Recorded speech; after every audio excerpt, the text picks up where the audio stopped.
Good morning students, how are you. ये आपके सामने एक क्वेश्चन है कैश फ्लो स्टेटमेंट का। इसे मैंने उठाया है टीएस गरेवाल सर की बुक में से। ये जो टीएस गरेवाल सर की बुक है उसमें कॉन्सेप्ट्स को बहुत क्लियरली डिफाइन किया गया है। क्वेश्चन कुछ इस तरह से बनाए गए हैं कि आपको बहुत अच्छे से समझ आते हैं, तो इसलिए मैंने उसी को चूज किया है। उसमें से एक क्वेश्चन आपके लिए है cash flow from investing activity में से आपको पता लगाना है कि इन्वेस्टिंग एक्टिविटीज में से कितना कैश का फ्लो हुआ, इनफ्लो हुआ, आउटफ्लो हुआ, कितना हुआ। देखिए ये बहुत आसान सा तरीका होता है। पहली बात तो याद रखिए कि इन्वेस्टिंग एक्टिविटी का रिलेशन नॉन करंट एसेट से होता है, सिर्फ नॉन करंट एसेट से। तो देखिए इस क्वेश्चन में नॉन करंट एसेट कौन कौन सी है, मशीनरी अकाउंट है और पेटेंट अकाउंट है। दोनों ही नॉन करंट एसेट्स हैं। फर्क सिर्फ इतना है कि मशीनरी टेंजिबल है और पेटेंट्स इनटेंजिबल है, और कोई फर्क नहीं है। अगर तो बेटा ये एडिशनल इंफॉर्मेशन ना होती हमारे क्वेश्चन में तो बड़ा ही आसान था, फिर मुझे कुछ ज्यादा करने की जरूरत ही नहीं थी। मैं यहीं से देखता कि मशीनरी की प्रीवियस ईयर में मतलब ओपनिंग वैल्यू 9,50,000 थी और करंट ईयर में वो 10 लाख की कैसे हो गई। तो सीधा सा अंदाजा मुझे लगता कि भाई और परचेज कर ली होगी तभी बढ़ गई वैल्यू। तो परचेज करने से पैसे जाते हैं, इतने का भी 50,000 का आउटफ्लो हुआ है, बड़ा आसान था। पेटेंट्स का भी सीधा सीधा देख लेता कि भाई पिछले साल 3 लाख वैल्यू थी, इस साल पेटेंट्स की वैल्यू 2 लाख हो गई है। कम कैसे हो गई, तो भाई 1 लाख की सेल कर दी होगी। और कैसे हो गई, सेल करने से इनफ्लो हुआ होगा। तो बहुत आसान हो जाता मेरे लिए कैश फ्लो निकालना कि भाई 1 लाख का हमारे लिए इनफ्लो हुआ है, 50,000 का आउटफ्लो हुआ है, तो 50,000 का आउटफ्लो नटशेल में हमारे पास रिजल्ट आ गया। फिर तो कोई दिक्कत नहीं ना होती। दिक्कत क्यों हो रही है, बिकॉज ये एडिशनल इंफॉर्मेशन हमारे पास है। अब जब एडिशनल इंफॉर्मेशन आपको दी जाती है तो आपके लिए सजेशन है कि आप इन दोनों का अकाउंट बना लीजिए, जैसे लेजर में बनाते हो। अकाउंट बन जाएगा तो फिर बहुत क्लियरली पता चल जाएगा कि मशीन कितने में सेल हुई, कितने में परचेज हुई, पेटेंट्स कितने में सेल हुए, कितने में परचेज हुए। सेल परचेज ही तो चाहिए, उसी से हमें पता चल जाता है कि नॉन करंट एसेट की वजह से कितना इनफ्लो आया, कितना आउटफ्लो गया। देखते हैं जरा कैसे करेंगे इसको। अगर ये समझ लिया तो इन्वेस्टिंग एक्टिविटी समझ ली, और कुछ नहीं है इन्वेस्टिंग एक्टिविटी में। तो मैं मशीनरी अकाउंट आपके लिए वर्किंग नोट में जाके बनाता हूं, जरा ध्यान से सुनिएगा कि किस तरह से इस अकाउंट को बनाते हैं। अगर आपने एक बार इस अकाउंट को बनाना सीख लिया, समझ लीजिए मशीनरी अकाउंट आपको बनाना आ गया। अब देखो मशीनरी है या बिल्डिंग है या फर्नीचर है, कोई भी नॉन करंट एसेट है, अकाउंट तो एक तरह से ही बनना है। तो मशीनरी है, इसमें पेटेंट भी है, 2 अकाउंट हम बनाएंगे, आपकी प्रैक्टिस हो जानी है। फिर कोई भी अकाउंट बनाते रहना आप, एक ही तरह से तो बनते हैं। 4-5 आइटम्स हैं जो इनमें डलती हैं, कुछ डेबिट साइड कुछ क्रेडिट साइड। देखें जरा machinery account. Machinery account laser में बनाएंगे हम, डेबिट साइड क्रेडिट साइड, बहुत बड़ा नहीं है, छोटा सा अकाउंट है, ठीक है। यहां पे हम लिखेंगे to balance brought down. To balance brought down का मतलब होता है ओपनिंग बैलेंस ऑफ मशीनरी या प्रीवियस ईयर का बैलेंस। जो जो आइटम मैं जहां जहां डालूंगा वो आपने हमेशा वहीं ही रखनी, पक्की पक्की जगह है इनकी, कभी बदलती नहीं है। To balance brought down, previous year के बैलेंस से शुरू करना, डेबिट साइड से ऑलवेज। 9,50,000 है, आप देख सकते हो हमारी स्टेटमेंट में मशीनरी की प्रीवियस ईयर की वैल्यू, ओपनिंग वैल्यू। फिर यहां पे थोड़ा सा नीचे करंट ईयर में बाय बैलेंस कैरेट डाउन, जिसका मतलब है क्लोजिंग वैल्यू ऑफ मशीनरी या करंट ईयर की वैल्यू भी आप उसे कह सकते हो। वो हमें गिवन है 10 लाख। क्या मुश्किल है, कोई भी कर सकता है ये काम। फिर उसके बाद यहां पे हम डालेंगे बाय अक्यूमुलेटेड डेप्रिसिएशन। यहां पे थोड़ा सा ध्यान रखना है एक बात का, मैंने वो पिछले वीडियो में बात क्लियर भी की है, ध्यान से देखिएगा। अगर आपके क्वेश्चन में ये अकाउंट गिवन है, accumulated depreciation previous year current year की वैल्यू गिवन है, फिर तो यहां पे आपने बाय अक्यूमुलेटेड डेप्रिसिएशन डालनी है। अगर ये अकाउंट नहीं है तो फिर बाय डेप्रिसिएशन डालनी है, टोटल वाली। और ये सिर्फ वो वाली डेप्रिसिएशन है जो पर्टिकुलरली सिर्फ उसी मशीन के ऊपर लगी है जो सेल हो चुकी है, तो वो ही डालनी है मैंने अभी।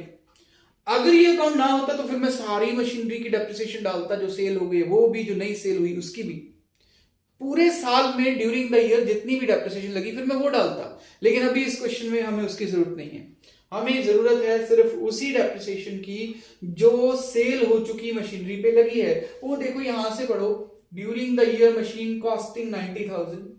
साल के दौरान हमने एक मशीन जिसकी कीमत, कॉस्टिंग मतलब परचेज वैल्यू, जितने में उसको खरीदा था, परचेज वैल्यू जिसकी 90,000 थी, और जब से उसको खरीदा है तब से लेके आज तक उसके ऊपर जितनी डेप्रिसिएशन लगी है वो 60,000 है। यही डेप्रिसिएशन हमें यहां लिखनी है, ठीक है। तो ये मैंने 60,000 की डेप्रिसिएशन यहां पे डाल दी। उसके बाद बाय बैंक में आपने लिखना है ये मशीन सेल कितने की हुई है। देखो ये पक्की पक्की आइटम्स हैं, हमेशा डालनी ही है आपने, तो इनको ध्यान से देख लो। 50,000 ये देखो वाज सोल्ड फॉर 50,000, क्या मुश्किल है। अब हमने देखना है कि इसको बेचने पे हमें प्रॉफिट हुआ या लॉस। वो कैसे ढूंढते हैं जरा ध्यान से सुनो। कॉस्ट मतलब परचेज प्राइस कितनी थी उस मशीन की, 90,000। जब से खरीदा तब से लेके आज तक, जिस दिन उसको बेचा है तब तक कितनी वैल्यू कम हो चुकी है उसकी, 60,000। 90,000 में से 60,000 की वैल्यू कम हो गई तो उसकी वैल्यू कितनी रह गई होगी, 30,000। 90 में से 60 माइनस करके 30,000, और 30,000 वाली मशीन को कितने में बेचा, 50,000 में। तो कितने का प्रॉफिट या लॉस हुआ, प्रॉफिट हुआ कि लॉस, वाले तो ये बताओ। 30,000 वाली मशीन को 50,000 में बेचा तो प्रॉफिट हुआ कि लॉस, ऑब्वियसली प्रॉफिट है, ज्यादा अमाउंट में बेचा है। कितने का, 30 वाली को 50 में बेचेंगे, 20,000 का। प्रॉफिट हो तो यहां लिखना है, पक्की जगह है। लॉस हो तो यहां लिखना है। फिर से सुन लो, प्रॉफिट हुआ यहां, लॉस हुआ यहां। हमें प्रॉफिट हो रहा है, हम यहां लिखेंगे two statement of P&L, bracket में लिखेंगे गेन। कितने का गेन है भाई, 20,000 का। दैट्स ऑल, ये बन गया आपका मशीनरी अकाउंट। लेकिन अभी एक काम बाकी है, दोनों साइड्स का टोटल करके देखेंगे मैच हो रहा है या कोई साइड बड़ी छोटी है। अगर बड़ी छोटी हुई तो कोई चीज मिसिंग होगी, उसे ढूंढेंगे। अभी मैं देख रहा हूं कि क्रेडिट साइड मुझे बड़ी लग रही है। कितनी है क्रेडिट साइड, देखो 11,10,000, देख रहे हो। अब छोटी साइड इतनी है नहीं, तो इसका मतलब छोटी साइड पे कुछ मिसिंग है। क्या मिसिंग हो सकता है, एक मिनट। 11,10,000, 11,10,000, 11,10,000 में से 9,70,000 अगर मैं माइनस करूं तो 1,40,000 बच रहा है मेरे पास। वो क्या चीज है, उसे हम लिखते हैं टू बैंक। टू बैंक का मतलब परचेज, कि ड्यूरिंग द ईयर इतने की मशीन परचेज भी की है। तो इस तरह से हमारे पास क्लैरिटी आ गई कि हमने ड्यूरिंग द ईयर कितने की मशीन सेल करी, कितने की मशीन परचेज करी। यही तो हमें चाहिए था। इसी से तो हमें इनफ्लो पता चलता है, सेल करने से इनफ्लो हुआ, परचेज करने से आउटफ्लो हुआ। इन द सेम मैनर अब मैं आपके लिए पेटेंट्स का अकाउंट भी बनाऊंगा। अगर आपने पेटेंट्स अकाउंट बना लिया तो बस हो गया हमारा क्वेश्चन। फिर हमें पता चल जाएगा कि कितना इनफ्लो और कितना आउटफ्लो। ये है पेटेंट्स अकाउंट, बिल्कुल सेम ट्यून में बनना है जिस तरह से हमने मशीनरी अकाउंट बनाया। कुछ ऐसा नहीं है कि कोई अलग है। ये जितने भी नॉन करंट एसेट्स का अकाउंट बनाओगे यही 4-5 चीजें हैं उनमें डलती। ध्यान से देखो, फिर से वही टू बैलेंस ब्रॉट डाउन,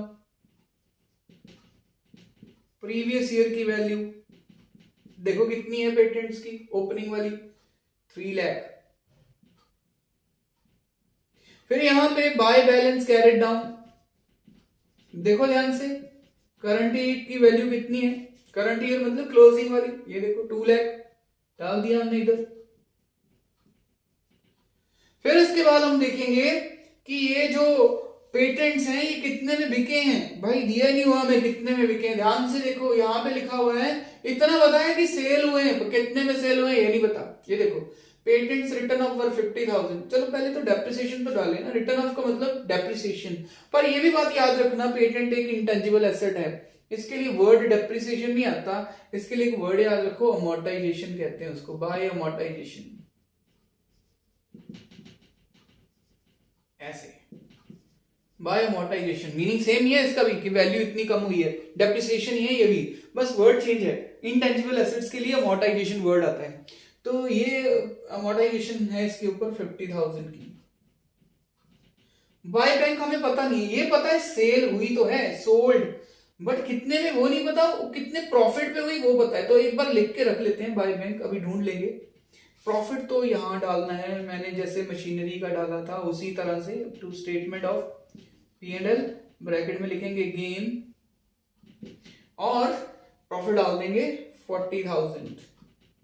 ये लो बेटा, बस अब सेलिंग वैल्यू निकल आएगी ना, बड़ी साइड में से छोटी को माइनस कर लेंगे। ये देखो 3,40,000 इज द बिगर साइड।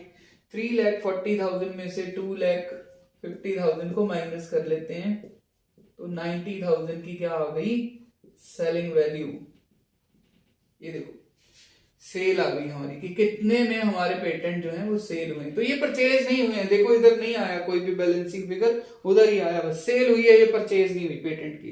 तो ये है हमारे दोनों अकाउंट। ये दोनों अकाउंट हमें ये क्लैरिटी दे रहे हैं कि कितनी हमने मशीनरी बेची है, कितने में हमने मशीनरी बेची है, कितने में हमने पेटेंट्स जो हैं वो बेचे हैं, कितने में मशीनरी परचेज की है। तो परचेज और सेल से ही हमें इनफ्लो पता चलता है। तो देखें अब ये जो आपके लिए लिख रखी है स्टेटमेंट, उसको थोड़ा रब कर देता हूं ताकि उसके बाद आप ये स्टेटमेंट जो है वो बना पाए, इनफ्लो आउटफ्लो जो है वो निकाल पाए। तो थोड़ा सा हम इसको रब कर लेते हैं, ठीक है। अब इतनी ही जगह चाहिए हमें, बहुत ज्यादा जगह नहीं चाहिए क्योंकि छोटा सा तो क्वेश्चन है। वर्किंग नोट ज्यादा बन गया, लेकिन क्वेश्चन में कुछ ऐसा है नहीं कि हमें बहुत ज्यादा जगह की जरूरत है। देखिए जरा, हम लिखेंगे एडिशन में इनफ्लोस। इनफ्लोस कहां से आ रहे हैं? कैश प्रोसीड्स, प्रोसीड्स मींस पैसे का आना, cash proceeds from sale of machinery. कितने में मशीन बेची थी आपने? देख लो जरा, यहां पे बाय बैंक 50,000 में, तो ये यहां पे हम लिख देते हैं पॉजिटिवली, ब्रैकेट में नहीं डालेंगे, पॉजिटिवली ब्रैकेट में डालते हैं जब आउटफ्लो आएगा। और पेटेंट भी तो सेल किए थे, वहां से भी कैश प्रोसीड हुआ था। सेल ऑफ पेटेंट्स कितने में डाल दिए? पेटेंट्स आपने कितने में सेल कर दिए थे? ये देखो 90,000 में, ये रहा, ठीक है। उसके बाद लेस करेंगे हम कैश पेमेंट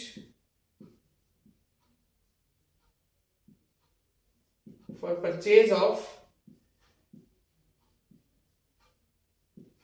मशीन। अब ये लेस है, आउटफ्लो है, कितने में हमारी मशीन जो है वो खरीदी गई थी? ये देखिए टू बैंक 1,40,000 में, ये हम ब्रैकेट में डालेंगे। अब ध्यान से देखिए, ऐड वाले भी तो 1,40,000 ही बन रहे हैं और जो लेस वाला है वो भी 1,40,000। तो अल्टीमेटली हमारा कैश फ्लो कितना हुआ इस क्वेश्चन में? Nil. Cash flow from investing activity कुछ भी नहीं है, जितना इनफ्लो हुआ उतना ही आउटफ्लो हो गया।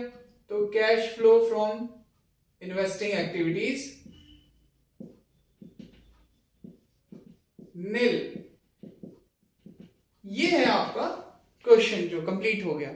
अगर आपने ये क्वेश्चन कर लिया तो आई होप दैट कि आपको इन्वेस्टिंग एक्टिविटी का कोई भी क्वेश्चन करने में कभी भी प्रॉब्लम नहीं आएगी, क्योंकि अकाउंट तो यही बनने, कोई भी नॉन करंट एसेट आ जाए, बिल्डिंग है, लैंड है, फर्नीचर है, मोटर कार है, एनीथिंग ऐसे ही बनाना है, यही चीजें हैं। उसी से आपको सेल परचेज पता चलनी है और सेल परचेज को यहां पे आप एडलेस कर दोगे। सेल करने से पैसे आते हैं, इनफ्लो होता है एड, और परचेज करने से पैसे जाते हैं लेस, ठीक है। Thank you so much.